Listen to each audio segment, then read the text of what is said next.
할렐루야, 반갑습니다. 이틀 4월 동안 내리 비가 오다가 오늘은 또 찜통더위입니다. 이 찜통더위 속에서도 우리는 쉬지 않고 일을 할 수 있다는 것, 그럴 건강이 있고 또 일거리가 있다는 게 감사합니다. 바이블 스토리 산책 방송, 오늘 고린도전서 7장, 8장 같이 가도록 하겠습니다. 7장에서는 결혼에 대해서 얘기합니다.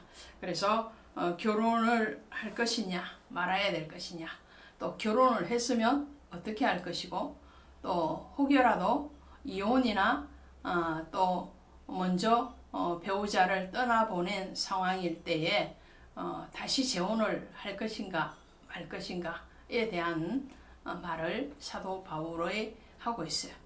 그리고 8장에서는 우상의 재물에 대해서 먹어야 될 것인가 말아야 될 것인가, 결론적으로 7장 8장의 내용은 해야 되느냐 말아야 되느냐에 대한 물음표를 가지고 거기에 대한 답을 하고 있는 것이 오늘의 내용이라고 할 수 있겠습니다.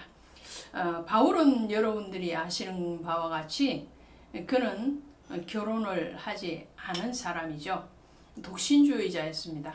성경의 창세기에서 하나님이 아담을 창조하시고 난 뒤에 그가 독처하는 것이 보기 좋지 않아서 돕는 배필을 아담의 갈비뼈를 통하여서 하와를 만들어 주셨죠.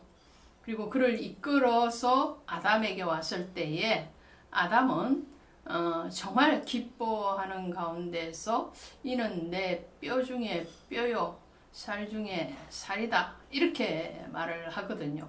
그런데 오늘 바울은 그 결혼에 대해서 이렇게 말을 하는 거예요. 남자가 여자를 가까이 아니함이 좋으나, 이렇게 시작을 해요. 그리고 8절에도 보면은 뭐라고 말을 하느냐 하면은 이렇게 말을 하죠. 내가 결혼하지 아니한 자들과 가부들에게 이르노니 나와 같이 그냥 지내는 것이 좋으니라. 그리고 26절에도 가시면 내 생각에는 이것이 좋으니 곧 임박한 환난으로 말미암아 사람이 그냥 지내는 것이 좋으니라 그래요. 그리고 40절에도 가시면 이제 처녀와 과부에게 주는 교훈에 대해서 내 뜻에는 그냥 지내는 것이 더욱 복이 있으리로다, 이렇게 말을 합니다. 그러니까 바울은 자기가 독신주의자였고 결혼을 하지 않은 사람으로서 결혼하지 않고 그냥 지내는 게 좋다. 1차적으로 왜 그러냐, 그 이유는 결혼을 하게 되면은 아내는 남편을 어떻게 기쁘게 할까 생각을 하게 되고, 또 남편은 주님을 생각하기보다는 아내를 어떻게 기쁘게 할 것인가에 대해서 더 많이 생각을 하기 때문에 주님 앞에 더 충성하고 헌신하기가 어렵다라는 거예요. 그런데 이것은 하나님의 뜻이 아니고 내 생각에는, 이렇게 먼저 자신의 입장임을 밝히죠. 사견이라 이런 말이죠. 하나님은 아담이 홀로 독처하는 것이 좋지 않다 그랬어요. 그리고 그 부모를 떠나서 아내와 한 몸이 될지라 그랬어요. 결혼의 제도는 하나님이 주신 거예요. 그리고 하나님은 인류가 영으로도 육으로도 생명력 있는 성장, 번성을 하기를 원하는 거죠. 그런 가운데 있을 때에 오늘 예외적으로 스스로 고자된 자도 있다라고 예수님도 말씀을 하셨거든요. 그런 면에서 보면 결혼이 하나님의 큰 원에서 하나님의 뜻이지만 때로는 스스로 고자가 된 것처럼 스스로 결혼이 아닌 주님과의 관계 가운데서 연합으로 만족하는 그런 사람도 있더라라는 거죠. 결혼하지 않는 대표적인 철학자들을 보면요, 플라톤이나 어거스틴, 또 토마스 아퀴나스, 데카르트, 파스칼, 스피노자, 칸트, 쇼펜하우어, 니체, 이런 사람들은 결혼을 하지 않았어요. 대표적인 철학자들이죠. 그러니까 굉장히 자기 사상에 골몰을 하면 결혼이 번거롭게 느껴지기도 한다라는 거예요. 그러나 그것은 주님의 뜻은 아니다라는 것이고, 그리고 결혼을 했으면 어떻게 해야 되느냐? 5절에 보니까요, 서로 분방하지 말라. 다만 기도할 틈을 얻기 위하여 합의상 얼마 동안은 하되 다시 합하라 그랬어요. 결혼을 했으면 결혼에 대한 의무와 그리고 책임이 있는 거예요. 권리만 있는 것이 아니고 사람에게는요, 권리가 주어지면은 의무도 있는 거예요. 그래서 결혼을 하면은 아내는 남편을 존중하고 사랑해야 되고, 남편도 마찬가지로 아내를 사랑해야 되죠. 이 결혼의 관계에 대해서는 주님이 어린 양과 신부에 대해서 비유를 많이 하셨고요. 또 왕의 아들의 혼인잔치 비유를 통해서도 말씀을 하시고요. 또 에베소서 가시면은 교회와 예수님과의 관계를 결혼의 관계로 또 비유를 하셨죠. 그래서 결혼은 연합이란 거예요. 연합이기 때문에 떨어지는 것이 원칙이 아니다라는 거예요. 결혼했으면 분방하지 말아라. 기도할 틈만 얻을 때 일시적으로 분방을 할 수 있으나, 그러나 서로 각방을 서고 분방을 하는 것은 옳지 않다. 왜 그러냐 하면요, 결혼의 연합인데 떨어져 있다 보면 다른 어떤 유혹의 요소가 쉽게 찾아온다라는 것이죠. 그리고 결혼한 자들은 에 대해서 얘기할 때는 10절에 이렇게 말을 해요. 결혼한 자들에게 내가 명하노니 명하는 자는 내가 아니요 주시라. 할렐루야. 그러니까 결혼을 하지 않고 그냥 지내는 것이 좋겠다라고 말을 할 때는 바울이 내 생각에는 라는 말을 했고요. 결혼의 관계에서 연합되어지고 서로 의무와 책임을 다해야 된다라는 말을 할 때는 명령하는 것은 바울이 아니고 주님이시다.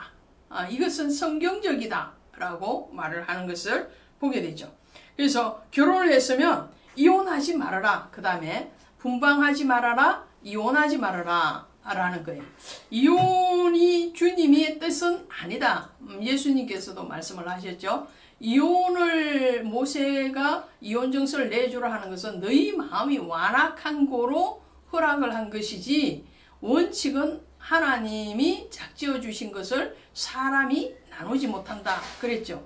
그래서 오늘 본문에도 믿지 아니하는 남편이 아내로 말미암아 거룩하게 되고 믿지 아니한 아내가 남편으로 말미암아 거룩하게 되나니, 이렇게 말을 합니다. 뿐만 아니라 자녀까지도 믿음의 공동체 안에 있게 하기 위해서는 결혼의 신성함 뿐만 아니라 결혼의 계약상의 그 효력도 보장되어야 된다라는 것을 말을 합니다. 그래서 아내된 자여 내가 남편을 구원할지 어찌할 수 있으며 남편된 자여 내가 아내를 구원할지 어찌할 수 있겠느냐라는 거예요. 그래서 믿지 아니하는 여자와 결혼을 했다 하더라도, 또 믿지 아니하는 남편과 결혼을 했다 할지라도, 한쪽이 믿고 한쪽은 믿지 않는다 할지라도 거기에서 영적인 육적인 갈등이 온다 할지라도 그 갈등 때문에 쉽게 결혼을 파기해서는 안 된다라는. 왜? 믿는 자를 통해서 믿지 아니한 자를 구원하시려는 것이 하나님의 뜻인지 알지 못하느냐 이런 거죠. 그리고 그 결혼에 대해서는 그렇게 해야 된다. 베드로전서 3장 7절 이하에 가시면 결혼에 대해서 귀히 여기라. 이는 너희 기도가 막히지 아니하게 하려 함이니라. 배우자를 귀하게, 아내를 귀하게 여겨라. 남편을 귀하게 여겨라. 부부관계가 형통하지 못하면 하나님과의 교제가 막힌다라는 거예요. 이웃과의 불화해도 이 땅에서 매이면 하늘에서 매인다고 그랬잖아요. 땅에서 풀리면 하늘에서 풀린다고 그랬어요.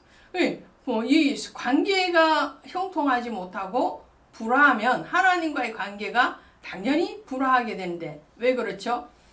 예수 그리스도는 화목제물로 오셨잖아요. 화목제물로 오신 그분에게 우리가 불화한다는 것은 그분의 뜻에 맞지 않고 하나님의 뜻을 이룰 수가 없는 거죠. 그래서 귀하게 여겨라 라고 말을 합니다. 그리고 이제 8장에 가시면 우상에 바쳐진 제물을 먹느냐 마느냐 라는 문제를 가지고 왔을 때에 8장 1절에 이렇게 말을 하죠. 지식은 교만하게 하며 사랑은 덕을 세우나니, 그러면서 10절에 보시면 이렇게 말해요. 지식 있는 내가 우상의 집에 앉아 먹는 것을 누구든지 보면 그 믿음이 약한 자들의 양심이 담력을 얻어 우상의 제물을 먹게 되지 않겠느냐. 자, 이 우상의 제물, 부정한 제물, 또 음식에 대해서 규례가 구약적으로 레위기 11장에 있는 그 규례를 이제 신약에 와서 사도행전 15장에서 예루살렘 종회 때에 이제 이방인의 구원을 위해서 모든 먹는 문제에 대해서는 이제 양심의 거리낌이 없으면 먹어도 좋다 이렇게 나왔죠. 그러나 제외된 것이 우상의 제물, 목매어 죽인 것 이것이었습니다. 근데 오늘은 그 우상의 제물도 너의 양심의 거리낌이 없으면 먹어도 된다. 그러나 자기의 양심의 거리낌이 없다 할지라도 상대에 앉아있는 그 음식을 나누는 사람이 믿음이 연약하다면 그 우상의 제물은 먹지 않는 것이 좋겠다. 여기에서는 육고기를 얘기하는 거죠. 우상의 제물을, 우상에 바쳐진 그 제물을, 음식을 먹는 사람이 아무리 믿음에 거리낌이 없이 먹는다 할지라도 그것을 바라보는 연약한 믿음의 지체가 거기에 대해서 실족한다면은 그 우상의 제물은 먹지 않는 것이 좋겠다라는 거죠. 13절에 보시니까 그러므로 만일 음식이 내 형제를 실족하게 한다면 나는 영원히 고기를 먹지 아니하여 내 형제를 실족하게 하지 않게 하리라. 반대로요. 믿음이 연약한 자가 우상에게 바쳐진 고기를 먹어요.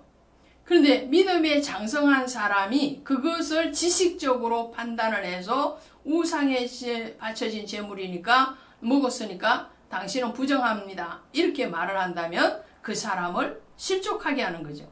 그러니까 오늘 8장에서는 우상의 제물을 먹고 안 먹고의 문제가 아니고 지식보다는 사랑과 긍휼이 더 우선되어야 된다라는 것을 말을 합니다. 지식적인 하나님이시기도 하지만 더 큰 것은 긍휼의 하나님이신 것 같이 사랑의 하나님이신 것 같이 우리가 형제를 대할 때도 음식을 대할 때도 사랑과 긍휼의 자리 그리고 그 대상에 따라서 먹고 안 먹고가 결정되어지는 것이지 음식 자체의 문제는 아니다라는 거죠. 왜 그렇습니까? 입으로 들어가는 것이 우리를 더럽게 하는 것이 아니고 입에서 나오는 것이 우리를 더럽게 하기 때문에 그렇습니다. 오늘 가정관계 여러분의 신앙의 깊이와 넓이가 관계 가운데서 일어나게 됩니다. 부부의 관계 그리고 이웃과의 관계 믿음의 동료와의 관계 그 모든 관계 가운데서 어떠한 제도보다도 어떠한 지식적인 어떤 율법보다도 더 중요한 것은 바로 긍휼과 사랑의 마음이다. 서로 섬기고 서로 존중하고 서로 책임을 다하는 그런 자세가 되었을 때에 비로소 성숙한 그리스도인 또 성숙한 그리스도인의 가정이 된다는 것을 말씀하고 있습니다. 여러분 천국이 바로 여러분의 계시는 그 자리에 임재되어지기를 주 예수의 이름으로 축원드립니다. 고맙습니다.